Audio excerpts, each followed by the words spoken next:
Elle lui a tout donné pendant des années, elle l'aimait, mais lui n'a fait que la manipuler. C'est une histoire vraie et on va voir comment elle a repris le pouvoir. Parce qu'en société, il portait le masque du mec parfait.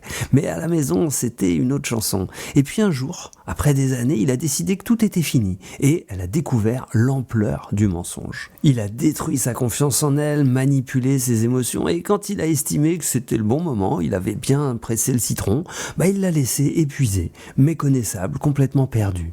Alors, elle a essayé de comprendre. Elle avait du mal à croire que tout était faux, qu'il ne l'avait en fait pas vraiment aimé. Mais la vraie question qui l'a vraiment aidée, c'était comment je fais pour reprendre le contrôle après avoir été brisée. Et c'est ce qu'elle a fait. Elle a cru qu'il avait gagné, qu'il avait tout prévu, tout orchestré, mais en réalité, il ne contrôlait plus rien, parce qu'elle a ouvert les yeux. Elle a compris qui il était réellement. Et elle a compris que la seule chose qui lui donnait du pouvoir, c'est qu'avant, elle ne s'en rendait pas compte.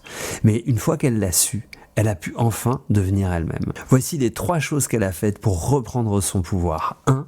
Elle a accepté que ce n'était pas de l'amour, mais de la manipulation de sa part. C'est dommage, c'est dur, mais c'est ça la réalité. 2. Elle a remplacé « j'ai perdu 10 ans de ma vie » par « j'ai appris ce que je ne veux plus jamais vivre ». Et à chaque fois qu'elle se l'est répété, elle a repris de la liberté. 3. Elle a fait une chose pour elle-même chaque jour. Un geste, une décision, un pas en avant, une petite action qui lui prouve que c'est elle qui écrit la suite de son histoire. Parce que c'est pas lui qui a décidé comment l'histoire se termine, c'est elle. Alors si toi aussi tu te retrouves victime d'une manipulation, tu peux suivre ses conseils et si ça suffit pas, écris-moi en message privé, je réponds à toutes tes questions.